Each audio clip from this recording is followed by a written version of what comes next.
Welcome my dear students. In the last class we have learned about method overriding, right? So already we have defined that method of overriding. Just go through this sample program, and here also we have explained, right? If you see here, methods with a different type signature are overloaded, not overridden. This is the concept of overloading, okay, not for the overriding. And this is a very important 5 marks question. 5 marks ನಲ್ಲಿ ಈ ರೀತಿಯಲ್ಲಿ question ಕೇಳ್ತಾರೆ. Differentiate method overloading and method overriding. Already we have explained the method overloading. Just now we have finished the method overriding. You just go through this concept, okay? Yes. Now the next concept is overridden method supports polymorphism. So now it is the concept of a polymorphism, okay? Method overriding or method overloading is a form of a polymorphism. As we know that what is a polymorphism, right? Method overriding forms the basis for one of Java's most powerful concept, that is a dynamic method dispatch. So ಈ method overriding ನಾವು ಯಾಕೆ use ಮಾಡ್ತಾ ಇದ್ವಿ ಅಂತ ಹೇಳಿದ್ರೆ, ನಾವೊಂದು powerful concept ಆಗಿರುವ dynamic method dispatch ಬಗ್ಗೆ ನಾವು ಇಲ್ಲಿ ನೋಡ್ತಾ ಇದ್ವಿ, okay? Then what do you mean by dynamic method dispatch? You have learned this concept in your Linux and OS, right? OS and Linux subject ಅಲ್ಲಿ ನೀವು ಡಿಸ್ಪ್ಯಾಚ್ ಲ್ಯಾಟೆನ್ಸಿ ಇಂಥದ್ನೆಲ್ಲ ನೀವು ಕಲ್ತಿರ್ತೀರ. Dispatch ಅಂದ್ರೆ ಏನು, ಡಿಸ್ಪ್ಯಾಚರ್ ಅಂದ್ರೆ ಏನು, ಡಿಸ್ಪ್ಯಾಚ್ ಲ್ಯಾಟೆನ್ಸಿ ಅಂದ್ರೆ ಏನು ಅನ್ನೋದನ್ನ ನೀವು ಕಲ್ತಿರ್ತೀರ, right? Let us see once again. Dynamic method dispatch is the mechanism by which a call to an overridden method is resolved at runtime rather than compile time. This dynamic method dispatch is a mechanism by which call to a overridden method is resolved at runtime rather than compile time. ನೀವು compile time ಮಾಡುವಾಗ ಇಲ್ಲಿ ಏನು ಗೊತ್ತಾಗಲ್ಲ, but run ಮಾಡುವಾಗ ಮಾತ್ರವೇ ಏನಾಗುತ್ತೆ, method override ಆಗುತ್ತೆ. So ಈ ರೀತಿಯ ಡೈನಮಿಕ್ ಮೆಥಡ್ ಡಿಸ್ಪ್ಯಾಚ್ ಅನ್ನೋದು ನಾವು ಪಾಲಿಮಾರ್ಫಿಸಮ್ ಕಾನ್ಸೆಪ್ಟ್ ಆಗಿರುತ್ತೆ, okay? It is a ability to take more than one form. Dynamic method dispatch is important because this is how Java implements runtime polymorphism. So why this dynamic method dispatch is important?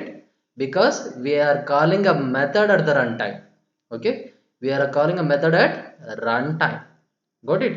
So on the runtime ನಾವು program run time ನಲ್ಲಿ ಮಾಡುವಾಗನೇ ಗೊತ್ತಾಗ್ತಾ ಇದ್ದ ಕಾರಣಕ್ಕಾಗಿ ಇದನ್ನ run time polymorphism ನಲ್ಲಿ ತುಂಬಾ important ಆಗಿರುತ್ತೆ. When different types of objects are referred to, different version of overridden method will be called. So if you are using different types of objects you are referring to, okay, different version of overridden method will be called. ಬೇರೆ ಬೇರೆ version ನ ಓವರ್ರಿಡನ್ method call ಆಗುತ್ತೆ. In other words, it is the type of the object being referred to that determines which version of the overridden method will be executed. So ಇಲ್ಲಿ object ಯಾವುದೇ ಒಂದು refer ಮಾಡುವಾಗ ಯಾವ method ನ over right ಮಾಡಬೇಕು ಅನ್ನೋದನ್ನ execution time ನಲ್ಲಿ ಗೊತ್ತಾಗುತ್ತೆ. This will be came to know at the time of program execution, okay?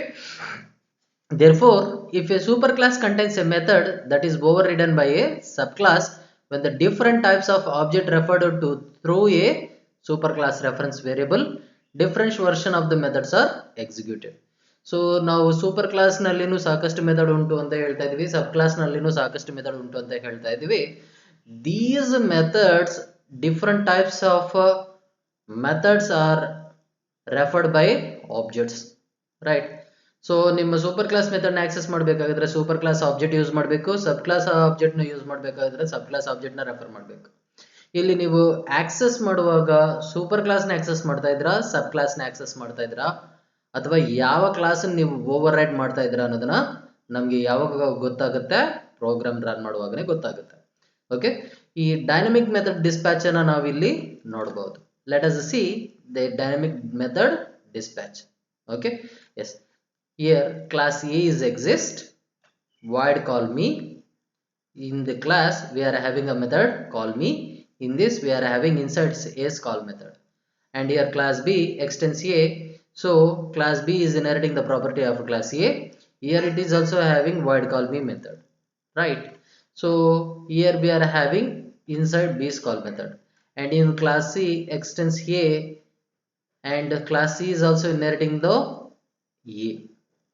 Okay, it is also inheriting A. Got it?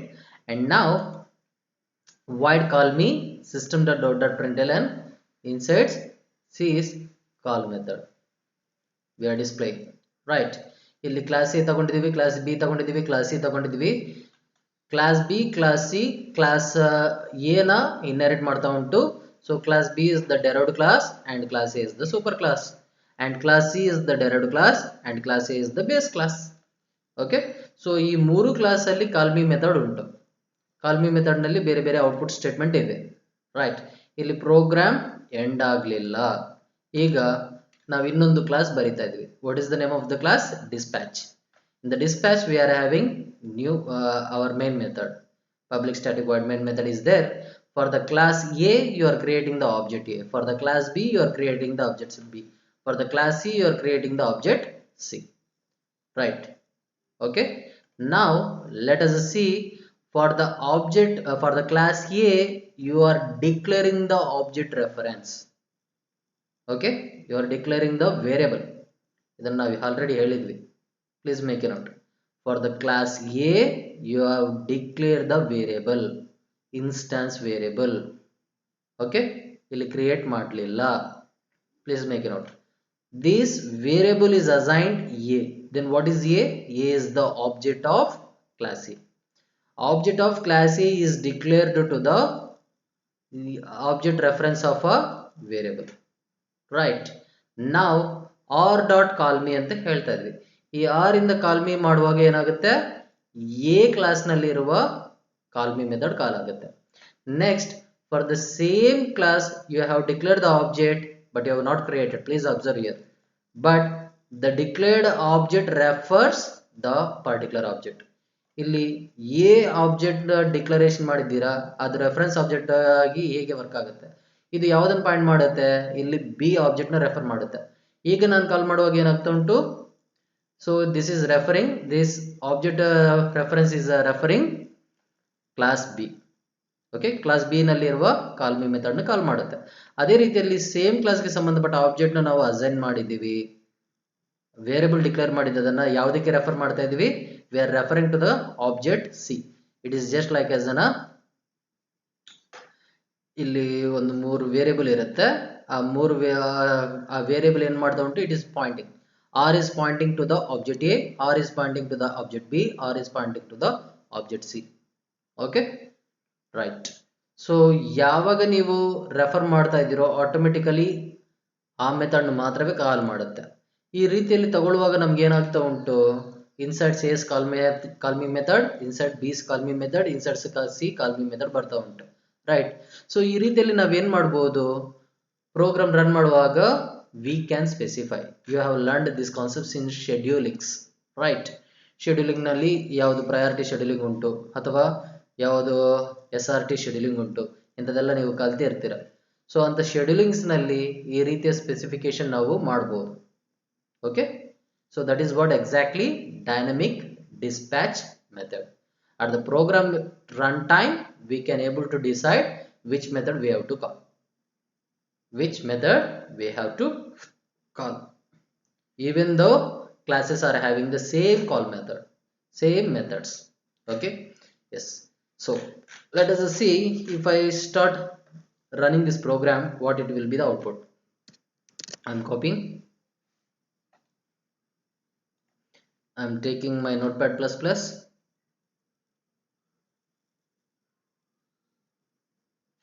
and I'm taking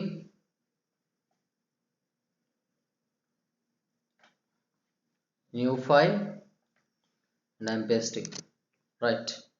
So yet program is not finished. Wherever the main method is the start, through from that we have to use. I'm copying and I'm coming here and I'm pasting, right? Now we have to copy and save, and while saving you have to ensure that you are storing in right directory.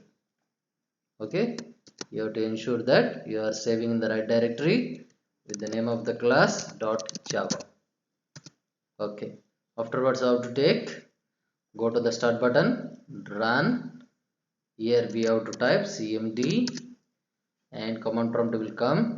We have to log out from the default directory and log in into our directory jdk 1.4/bin.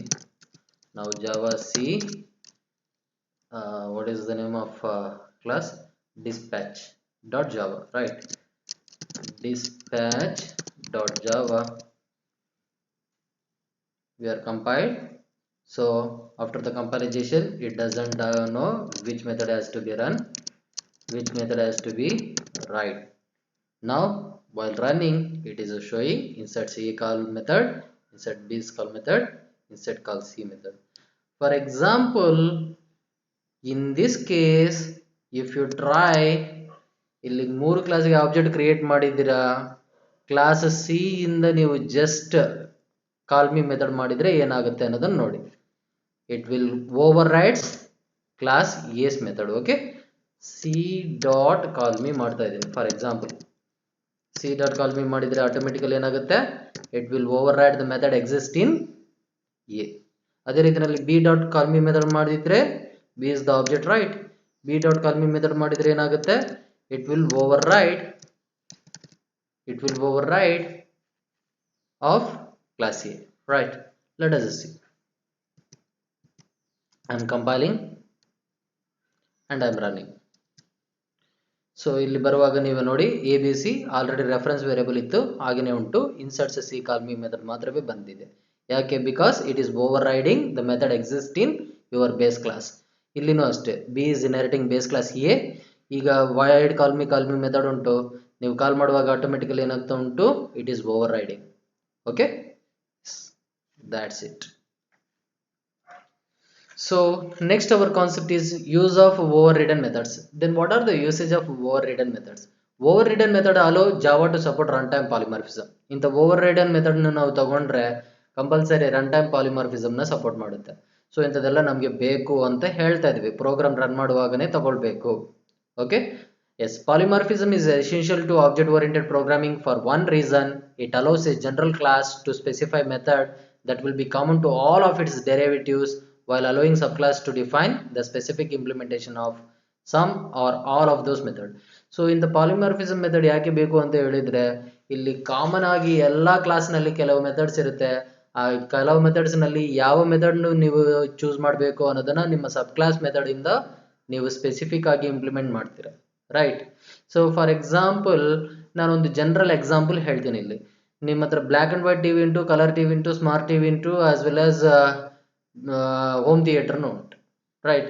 So black and white ಟಿವಿನಲ್ಲಿನೂ ಒಂದು method ಉಂಟು, ಅದೇ ರೀತಿಯಲ್ಲಿ colour ಟಿವಿನಲ್ಲಿನೂ same method ಉಂಟು, display method, display method, display method, display method, right? Whenever you are accessing the object, the code is the same for your smart TV also. Display is the same and it consists of your black and white, your color, your home theater as well as your smart TV, right? So ನೀವು use ಮಾಡುವ equipment ಏನ್ ಮಾಡ್ತಾ ಉಂಟು, ಇದ್ದ code ಅಲ್ಲಿ over ride ಆಗ್ತಾ ಉಂಟು. That is why your smart TV is visibling in 2K colours. Okay, 2K colour display ಆಗುತ್ತೆ.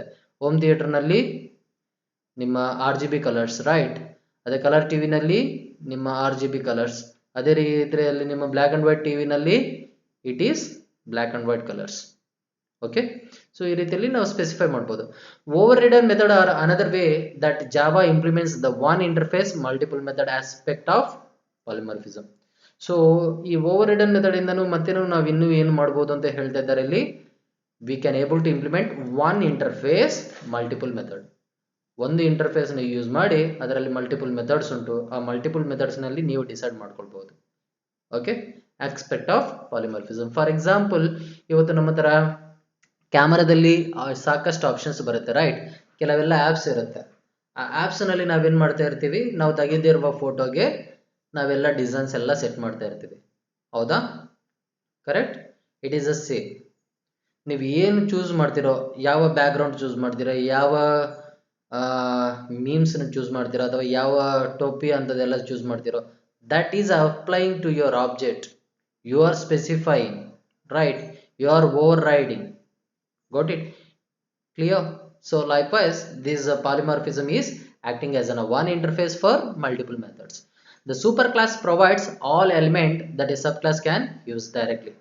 So if you are using the superclass, whatever the superclass provides the element, that elements can be directly accessed by your subclass. Already we know this is just like as an inheritance, right? It also define those method that derived class must implement on its own. So ಇದೇ ರೀತಿಯಲ್ಲಿ ನಿಮ್ಮ methods ಉಂಟು ಅಂತ ಹೇಳ್ತಾ ಇದ್ವಿ. ನೀವು derive ಮಾಡುವ ಕ್ಲಾಸ್ನಲ್ಲಿ ಅದನ್ನು ಡೆವಲಪ್ ಮಾಡಬೇಕು. Implement means you have to develop on its own. In the derived class you have to specify what you are doing. if you get already existence code, then what aspect you are doing. For example ನಾನು ಇಲ್ಲಿ ಹೇಳ್ತಿದ್ದೆ ನೋಡಿ, ಈ ಮೊಬೈಲ್ಗೆ ಸಂಬಂಧಪಟ್ಟ codes ನಿಮಗೆ ಸಿಕ್ಕಿತ್ತು ಅಂತ ಅನ್ಕೊಳ್ಳಿ, ಅಥವಾ ಒಂದು ಆ್ಯಪ್ಗೆ ಸಂಬಂಧಪಟ್ಟ ಕೋಡ್ ಸಿಕ್ಕಿತ್ತು ಅಂತ ಅನ್ಕೊಳ್ಳಿ. ಆ ಆ್ಯಪ್ನಲ್ಲಿ ಎಲ್ಲ ಫೀಚರ್ಸ್ ಉಂಟು, ಇನ್ನು ಏನು ಆ್ಯಡ್ ಮಾಡ್ಬೋದು, ಇದ್ದ ಫೀಚರ್ನ ಬಿಟ್ಟು ಇನ್ನು ಏನು ಆ್ಯಡ್ ಮಾಡ್ಬೋದು. ಓಕೆ, ಅಥವಾ ಅಪ್ಡೇಟ್ಸ್ ಕೊಡ್ತಾ ಇರ್ತೀವಿ, ಆಲ್ರೆಡಿ ಇದ್ದದನ್ನು ಹೇಗೆ ಓವರ್ ರೈಡ್ ಮಾಡಿ ಅಪ್ಡೇಟ್ ತಗೊಳ್ಬೇಕು ಅನ್ನೋದನ್ನು ನಾವು ಸ್ಪೆಸಿಫೈ ಮಾಡ್ತಾ ಇರ್ತೀವಿ. So these kinds of override and methods are accessing. Got it? Yes. Now this allows the subclass the flexibility to define its own method. So ಈ ರೀತಿಯಲ್ಲಿ specify ಮಾಡ್ತಿದ್ದ ಕಾರಣಕ್ಕಾಗಿ ಏನಾಗ್ತಾ ಉಂಟು, ನಿಮ್ಮ ಸಬ್ ಕ್ಲಾಸ್ ಫ್ಲೆಕ್ಸಿಬಿಲಿಟಿ, ನಾವು ಏನು ಚೇಂಜಸ್ ಬೇಕಾಗಿದ್ರೆ ಆ ಚೇಂಜಸ್ನ ಈಸಿಯಾಗಿ ಮಾಡ್ಕೊಳ್ಬಹುದು. Okay, whatever the changes you want to implement, if you have developed that implementation part in your subclasses, it will be affected to your methods. Got it? ಇದೇ ನಾವು update ಬಗ್ಗೆ ಹೇಳ್ಬೋದು. ಅಪ್ಡೇಟ್ ಮಾಡುವಾಗ ಏನಾಗುತ್ತೆ, ಸಬ್ ಕ್ಲಾಸ್ನಲ್ಲಿ ಕೋಡ್ ಇರುತ್ತೆ, base ಕ್ಲಾಸ್ನಲ್ಲಿ code ಇರುತ್ತೆ, ರೈಟ್? ನೀವು ಹೊಸ ಕೋಡ್ ಏನಾಗ್ತಾ ಉಂಟಲ್ಲಿ ಓವರ್ ರೈಡ್ ಮಾಡ್ತಾನೆ ಉಂಟು. Update means you are writing the existing ಕೋಡ್ಗೆ ನೀವು ಏನು ಮಾಡ್ತಾ ಇದ್ರೆ ಇಂಪ್ಲಿಮೆಂಟೇಷನ್ ಕೋಡ್ ಕೊಡ್ತಾ ಇದ್ರೆ, that's it. Okay, let us see this simple program. ಇಲ್ಲಿ ರನ್ ಟೈಮ್ ಪಾಲಿಮಾರ್ಫಿಸಮ್ಗೆ ಸಂಬಂಧಪಟ್ಟ ಒಂದು ಸಿಂಪಲ್ ಎಕ್ಸಾಂಪಲ್ ಉಂಟು. Let us see class figure. ಇಲ್ಲಿ ಫಿಗರ್ ಅಂತ ತಗೊಂಡಿದ್ವಿ, ಇಲ್ಲಿ 2 ವೇರಿಯಬಲ್ಸ್ ತಗೊಂಡಿದ್ವಿ, that is dim1 and dim2. ಇಲ್ಲಿ ಕನ್ಸ್ಟ್ರಕ್ಟರ್ ತಗೊಳ್ತಾ ಇದ್ವಿ, ಇಲ್ಲಿ ಡಬಲ್ ವೇರಿಯಬಲ್ ಆಗಿದ್ರೆ ಡಬಲ್ ಆರ್ಗ್ಯುಮೆಂಟ್ಸ್ ಆಗಿ ಪ್ಯಾರಾಮೀಟರ್ ಆಗಿ ತಗೊಳ್ತಾ ಇದ್ವಿ.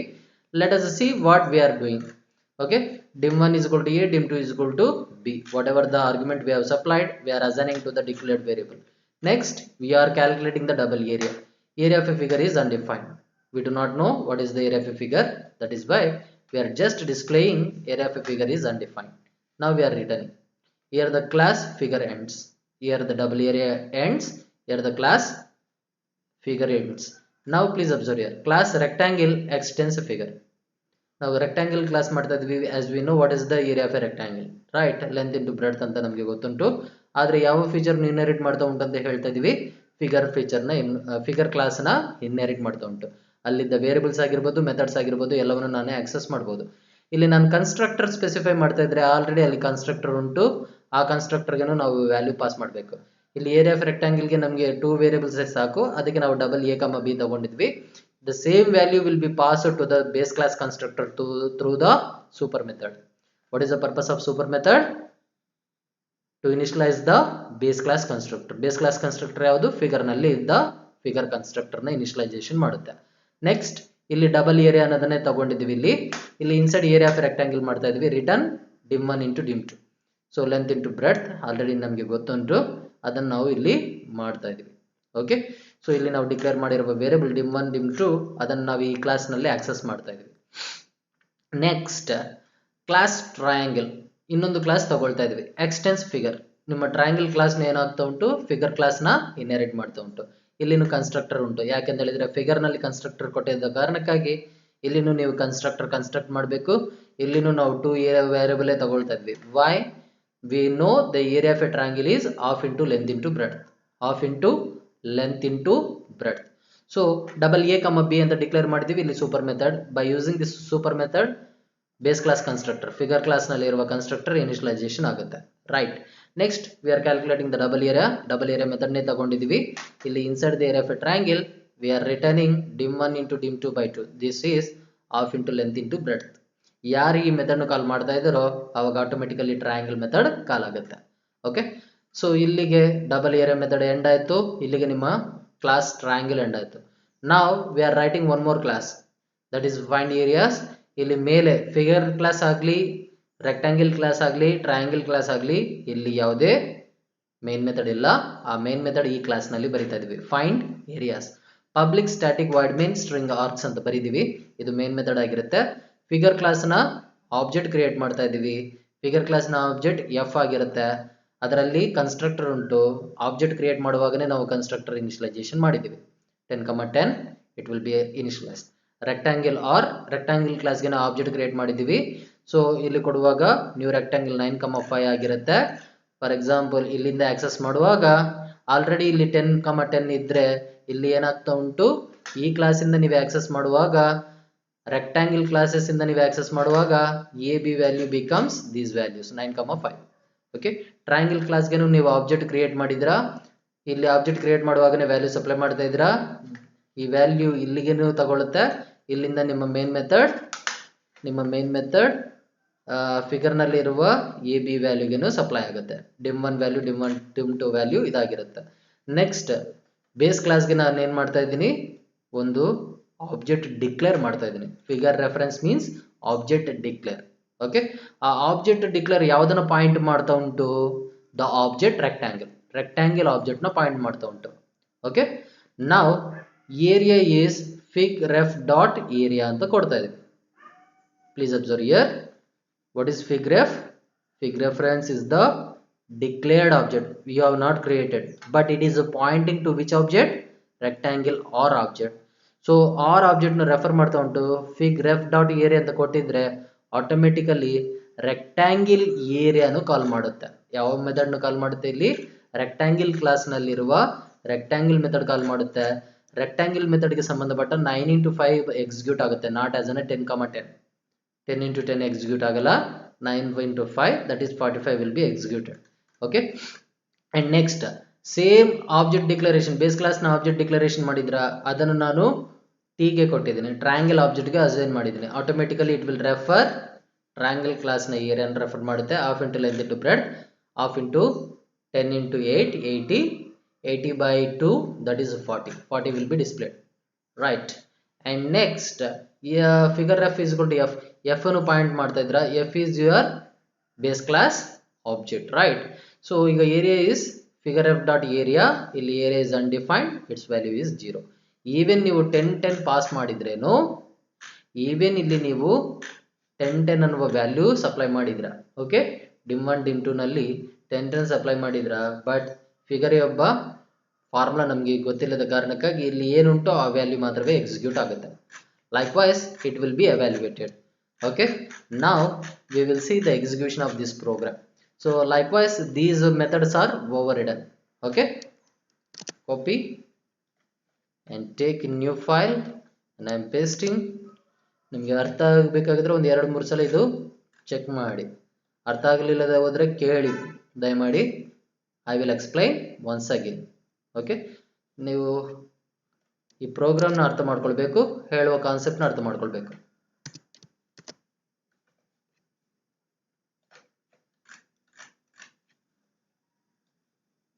ಎಸ್.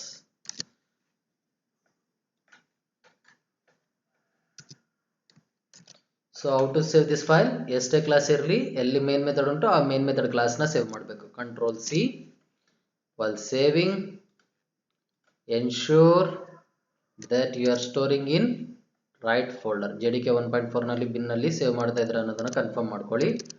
.java ಸೇವ್ ಮಾಡಿ.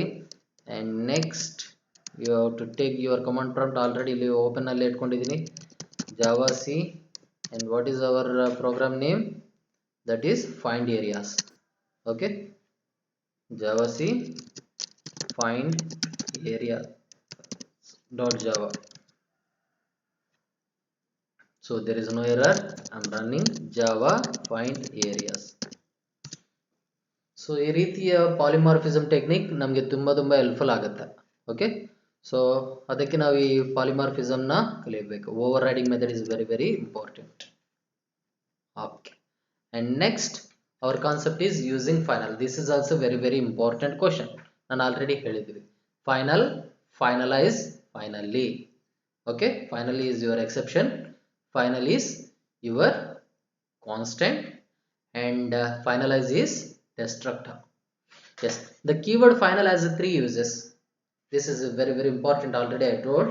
First, it can be used to create the equivalent named constant. Final ಅನ್ನೋದು ಮೂರು ಯೂಸೇಜ್ ಉಂಟು ಅಂತ ಹೇಳ್ತಾ ಇದ್ವಿ. ಫಸ್ಟ್ ನಾವೇನ್ ಮಾಡಬಹುದು, ನೇಮ್ಡ್ ಕಾನ್ಸ್ಟೆಂಟ್ ನ ಸ್ಪೆಸಿಫೈ ಮಾಡಬಹುದು. ಫೈನಲ್ ಅಂತ ಯೂಸ್ ಮಾಡಿದ್ರೆ ಆಟೋಮೆಟಿಕಲಿ ಕಾನ್ಸ್ಟೆಂಟ್ ಆಗಿರುತ್ತೆ. The other two usages finally applies to inheritance.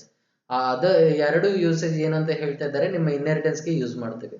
Okay, ಆ ಎರಡನ್ನ ನಾವು ಇಲ್ಲಿ ಎಕ್ಸಾಮಿನ್ ಮಾಡಬಹುದು ಅಂತ ಹೇಳ್ತಾ ಇದ್ದಾರೆ. Let us see using final to prevent overriding. For example, method overriding ಅಂತ ಹೇಳಿದ್ರೆ ಏನು, ಬೇಸ್ ಕ್ಲಾಸ್ ನಲ್ಲಿ ಇದ್ದ ಮೆಥಡ್ ನ ಸಬ್ ಕ್ಲಾಸ್ ನಲ್ಲಿರುವ ಮೆಥಡ್ ಹೈಡ್ ಮಾಡುತ್ತೆ. ಅಂದ್ರೆ ಯಾವತ್ತೂ ಬೇಸ್ ಕ್ಲಾಸ್ ನಲ್ಲಿರುವ ಮೆಥಡ್ ರನ್ ಆಗಲ್ಲ. ಇದನ್ನು ನಾವು ಪ್ರಿವೆಂಟ್ ಮಾಡಬೇಕಾಗಿದ್ರೆ ಹೇಗೆ? While method overriding is one of Java's most powerful feature, there will be times when you will want to prevent it from occurring. So method overriding ಅನ್ನೋದು powerful feature ಅಂತ ಹೇಳ್ತಾ ಇದ್ವಿ. ಇದು ಕೆಲವು ಸಲ ನಾವೇನ್ ಮಾಡ್ಬೇಕಂತ ಹೇಳಿದ್ರೆ ಓವರ್ ರೈಡ್ ಆಗದಾಗಿ ನೋಡ್ಕೊಳ್ಬೇಕು. We have to prevent it. Okay, override ಆಗದಾಗಿ ನೋಡ್ಬೇಕು. To disallow a method from being overridden, specify final as a modifier. So ಯಾವುದೇ ಒಂದು ಮೆಥಡ್ ನ ನೀವು ಓವರ್ ರೈಡ್ ಮಾಡಬಾರ್ದು ಅಂತ ಇದ್ರೆ ಅಂತ ಮೆಥಡ್ ನ ನಾವು ಹೇಗೆ ಸ್ಪೆಸಿಫೈ ಮಾಡಬೇಕು ಅಂತ ಹೇಳ್ತಾ ಇದ್ದಾರೆ. It should be changed with the modifier final. Final keyword use ಮಾಡಿ. ಅಂತ ಮೆಥಡ್ ಗೆ ಏನು ಯೂಸ್ ಮಾಡ್ಬೇಕಂತ ಹೇಳ್ತಾ ಇದ್ದಾರೆ, ಫೈನಲ್ ಮೆಥಡ್ ಯೂಸ್ ಮಾಡಿ. ಫೈನಲ್ ಮೆಥಡ್ ಜೊತೆಗೆ ಡಿಕ್ಲೇರ್ ಮಾಡಿ. ಯಾವಾಗ ನೀವು ಫೈನಲ್ ಮೆಥಡ್ ಆಗಿ ಡಿಕ್ಲೇರ್ ಮಾಡ್ತಿರೋ, ಮೆಥಡ್ ನ ಫೈನಲ್ ಕೀವರ್ಡ್ ಯೂಸ್ ಮಾಡಿ ಡಿಕ್ಲೇರ್ ಮಾಡ್ತಿರೋ, ಆವಾಗ ಆ ಮೆಥಡ್ ಓವರ್ ರಿಡನ್ ಆಗಲ್ಲ. Okay, method declared final cannot be over ridden. ಅದನ್ನ ಇಲ್ಲಿ ಹೇಳ್ತಾ ಇದ್ದಾರೆ ನೋಡಿ. Methods declared as a final cannot be overridden. Got it? Yes. To understand this concept, let us see this sample program. Class A. ಇಲ್ಲಿ method ಹೆಸರು ಏನಂತ ಹೇಳ್ತಾ ಇದ್ವಿ, void math. ಆ void math ಗೆ ನಾವು ಯಾವ ಮಾಡಿಫೈರ್ ಯೂಸ್ ಮಾಡ್ತೀವಿ, ಯಾವ ಕೀವರ್ಡ್ ಯೂಸ್ ಮಾಡ್ತಾ ಇದೀವಿ ಇಲ್ಲಿ, final. Final means constant, right? ಇದು ಯಾವತ್ತಿನೂ ಚೇಂಜ್ ಆಗಲ್ಲ. ಇಲ್ಲಿ ನೀವು ಮೆಥಡ್ ಓವರ್ ರೈಡಿಂಗ್ ನಲ್ಲಿ ನೀವು ಫೈನಲ್ ಯೂಸ್ ಮಾಡಿದ್ರೆ ಈ ಓವರ್ ರೈಡ್ ಅನ್ನ ಆಗಲ್ಲ, ಹೈಡ್ ಆಗುದಿಲ್ಲ. ಓಕೆ, ಸೊ ಇಲ್ಲಿಗೆ ನಿಮ್ಮ ಈ ವೈಡ್ ಮೆಥಡ್ ನ ಒಂದು ಔಟ್ಪುಟ್ ಸ್ಟೇಟ್ಮೆಂಟ್ ಬರೆದಿದ್ರ. ಇಲ್ಲಿಗೆ ಕ್ಲಾಸ್ ಎ ಎಂಡ್ ಆಯ್ತು. ಕ್ಲಾಸ್ ಬಿ ಸ್ಟಾರ್ಟ್ ಮಾಡಿದೀವಿ, ಇಟ್ ಈಸ್ ಎಕ್ಸ್ಟೆನ್ಸ್ ಎ. ಇಲ್ಲಿ ವೈಡ್ ಮೆಥಡ್ ನ ಯೂಸ್ ಮಾಡ್ತಾ ಇದ್ರ, ಸೇಮ್ ಮೆಥಡ್ ಯೂಸ್ ಮಾಡ್ತಾ ಇದ್ರ.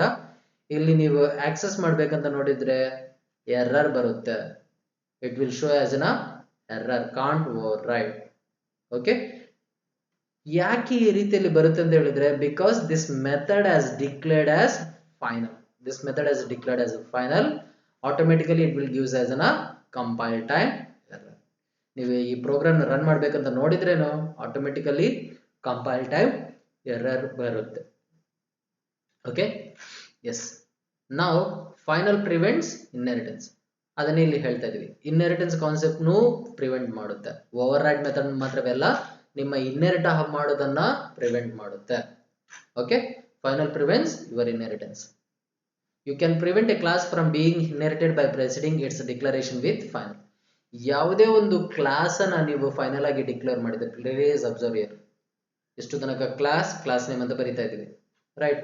ಆ ಕ್ಲಾಸ್ ನೇಮ್ ಎದುರುಗಡೆ ನೀವು ಫೈನಲ್ ಅನ್ನುವ ಕೀವರ್ಡ್ ಯೂಸ್ ಮಾಡಿದ್ರ ಅಂತ ಅನ್ಕೊಳ್ಳಿ, ಯಾವುದೇ ಕಾರಣಕ್ಕೇನು ನೀವು ಇನ್ಹೆರಿಟ್ ಮಾಡ್ಲಿಕ್ಕೆ ಆಗಲ್ಲ. Okay, that is what exactly final prevents inheritance. Declaring a class as a final implicitly declares all of its method as a final too. ನಿಮ್ಮ ಕ್ಲಾಸ್ ನೀವು ಒಂದು ಫೈನಲ್ ಆಗಿ ಡಿಕ್ಲೇರ್ ಮಾಡಿದ್ರೆ ಆಟೋಮೆಟಿಕಲಿ ನಿಮ್ಮ ವೇರಿಯಬಲ್ ಆಗಲಿ ಮೆಥಡ್ ಆಗಲಿ ಏನೇ ಆಗಲಿ ಅದೆಲ್ಲ ಏನಾಗಿರುತ್ತೆ ಅಂತ ಹೇಳ್ತಾ ಇದ್ದಾರೆ, ಇಲ್ಲಿ ಫೈನಲ್ ಆಗಿರುತ್ತೆ. As you might expect, it is illegal to declare a class as both abstract and final. ಇಲ್ಲಿ ಇನ್ನೊಂದು ಕೀವರ್ಡ್ ಬರುತ್ತೆ, ಆಬ್ಸ್ಟ್ರಾಕ್ಟ್ ಅಂತ ಹೇಳಿ. ಒಂದು ಕ್ಲಾಸ್ ಅನ್ನು ಫೈನಲ್ ಆಗಿ ಡಿಕ್ಲೇರ್ ಮಾಡಬಹುದು ಅಥವಾ ಆಬ್ಸ್ಟ್ರಾಕ್ಟ್ ಆಗಿ ಡಿಕ್ಲೇರ್ ಮಾಡಬಹುದು. ಎರಡನ್ನೂ ಸೇರಿಸಿ ನಾವು ಡಿಕ್ಲೇರ್ ಮಾಡುವಾಗೆ ಇಲ್ಲ. You have not suppose to declare your class as abstract final. ಈ ಎರಡು ಕೀವರ್ಡ್ ಯೂಸ್ ಮಾಡ್ಲಿಕ್ಕೆ ಇಲ್ಲ, ಅದನ್ನು ನೀವು ನೆನಪಿಟ್ಕೊಳ್ಳಿ. Since an abstract class is incomplete by itself and relies upon its subclass to provide complete implementation. So ಇದನ್ನು ನಾವು ಎರಡನ್ನು ಯೂಸ್ ಮಾಡ್ಲಿಕ್ಕಿಲ್ಲ. ಆಬ್ಸ್ಟ್ರಾಕ್ಟ್ ಕ್ಲಾಸ್ ಇನ್ಕಂಪ್ಲೀಟ್ ಆಗಿರುತ್ತೆ, ನಿಮ್ಮ ಸಬ್ ಕ್ಲಾಸಸ್ ನಲ್ಲಿ ಅದನ್ನೆಲ್ಲ ಓವರ್ರೈಡ್ ಮಾಡಲಿಕ್ಕೆ ಆಗುದಿಲ್ಲ. ಓಕೆ, ಅದೇ ರೀತಿಯಲ್ಲಿ ಇನ್ಹೆರಿಟ್ ಮಾಡಲಿಕ್ಕೇನು ಆಗಲ್ಲ. Here is an example of final class. Final class ಅಂತ ಉಂಟು ಇಲ್ಲಿ. Class A, so as we know class is a keyword, A is the name of the class. ಈ ಕ್ಲಾಸ್ ನಾನು ಫೈನಲ್ ಕೀವರ್ಡ್ ಜೊತೆಗೆ ಸೇರಿಸಿದ್ರೆ ಆಟೋಮೆಟಿಕಲಿ ಕ್ಲಾಸ್ ಏನು ನೀವು inherit ಮಾಡ್ಲಿಕ್ಕೆ ಆಗಲ್ಲ.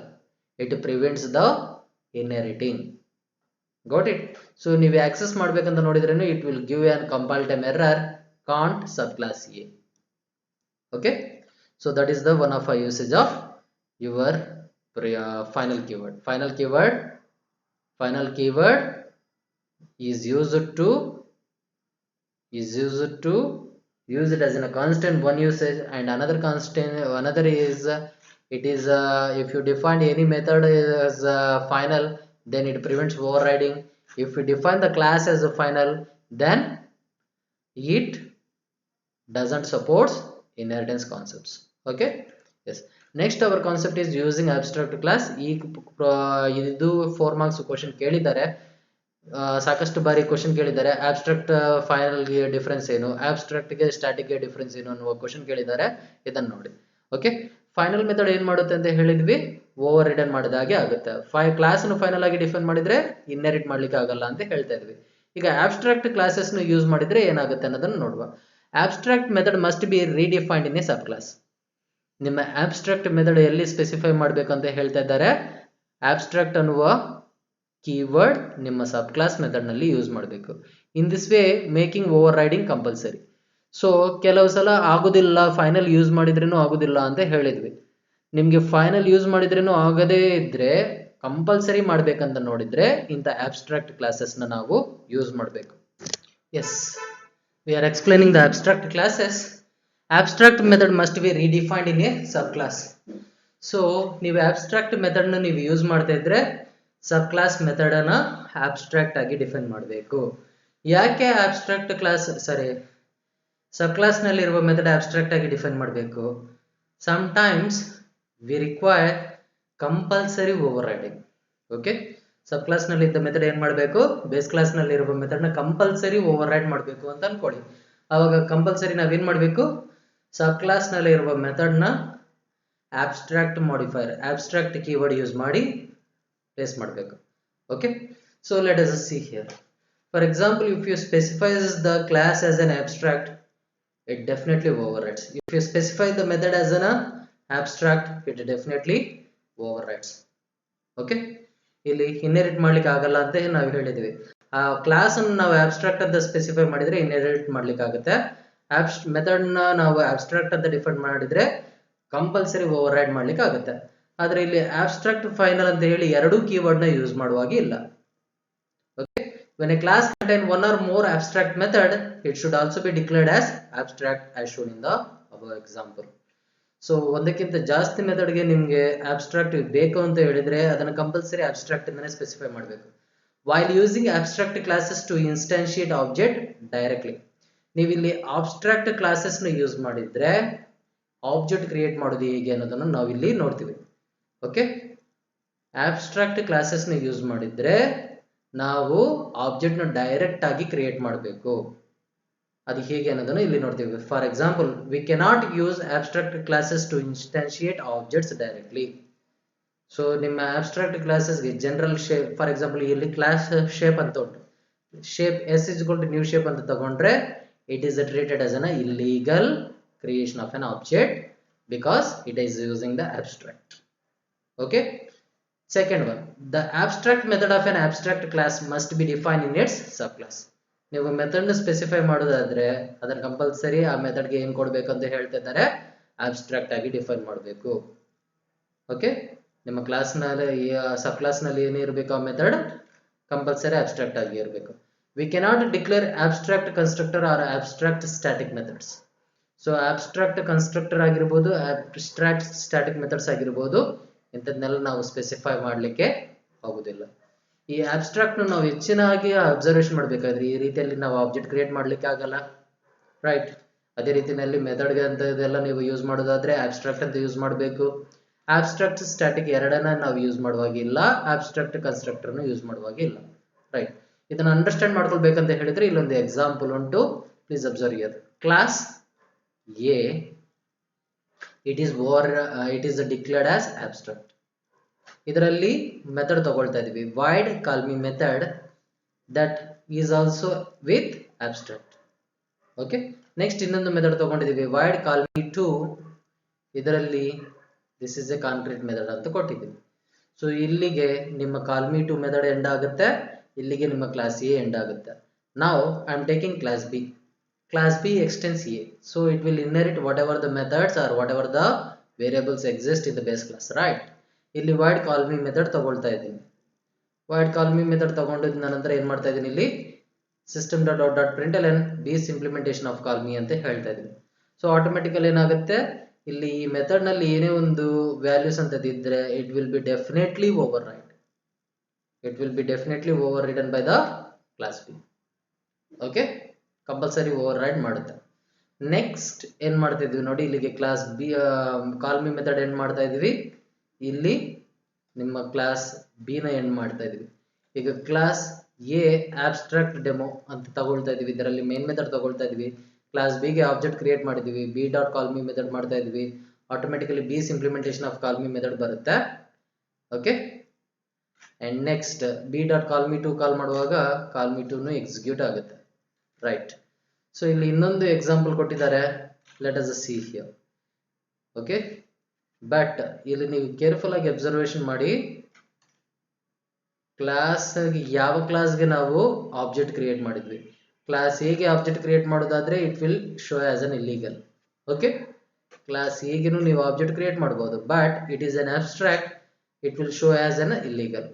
ಓಕೆ, ಇಲ್ಲಿ ಇನ್ನೊಂದು ಎಕ್ಸಾಂಪಲ್ ಸೇಮ್ ನಾವು ಫಿಗರ್ ಎಕ್ಸಾಂಪಲ್ ನಾವು ನೋಡಿದ್ವಿ, ಅದನ್ನ ಇಲ್ಲಿ ನೋಡಬಹುದು.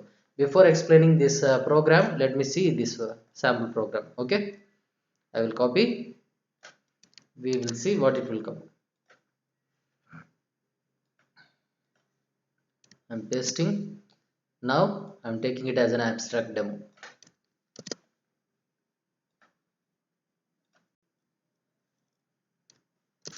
Abstract demo.java. Ensure that you are storing in the right directory with main method class .java.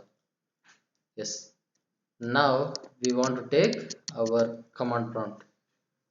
Yes, command prompt in bantu. Okay, ಇಲ್ಲಿ ನಾವು ನೋಡ್ತಾ ಇದ್ವಿ, I will give the CNS, right? So as we know, what is the name of our file, right? javac abstract demo.java. Compiling. There is no error. Now we are running. Abstract demo. Yes, base implementation of call me. This is a concrete method. Okay, so likewise it will evaluate it, execute it.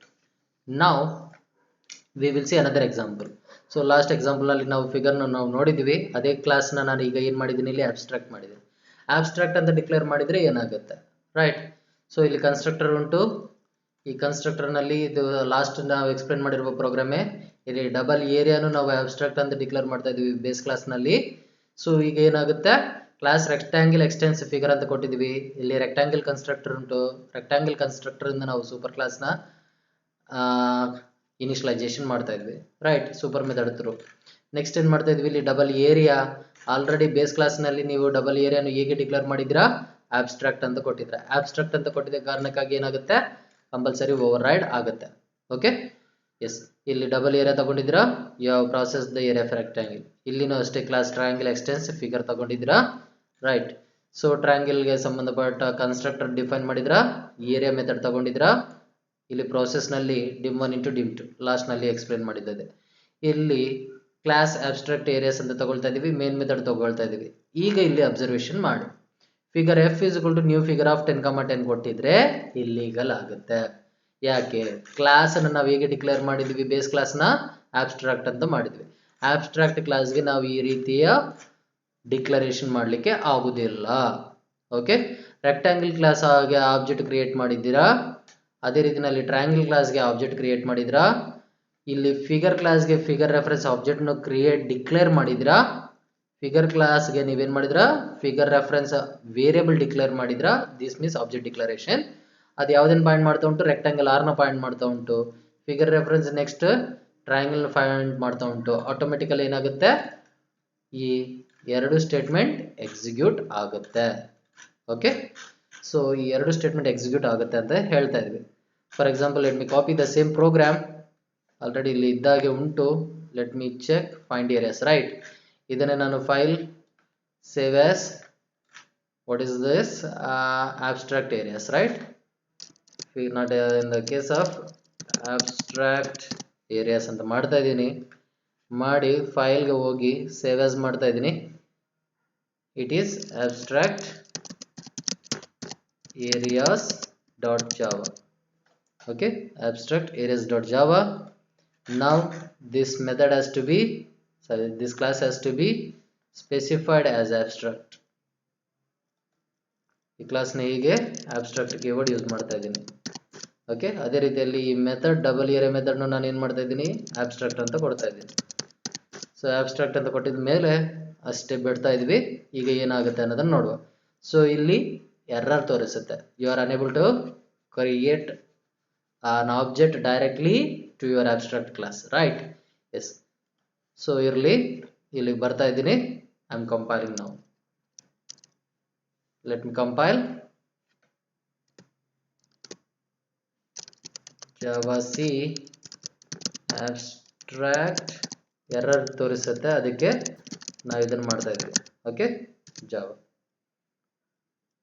so please observe here. ಇಲ್ಲಿ ಏನು error ಬರ್ತಾ ಉಂಟು ನೋಡಿ. abstract method cannot have a body. abstract double area, right? abstract areas.java figure is abstract, cannot be instantiated. ಈ ರೀತಿಯಲ್ಲಿ ಇನ್ಸ್ಟಾನ್ಶಿಯೇಷನ್ ಮಾಡಬಾರದು. Got it? So ಈಗ ನಾವೇನು ಮಾಡ್ತಾ ಇದ್ವಿ ನೋಡಿ.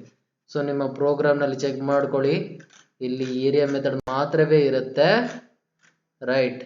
ಇಂಪ್ಲಿಮೆಂಟೇಷನ್ ಇರುವುದಿಲ್ಲ. ಏರಿಯಾ ಅನ್ನುವ ಮೆಥಡ್ ಇಂಪ್ಲಿಮೆಂಟೇಷನ್ ಕೋಡ್ ಇರಬಾರ್ದು.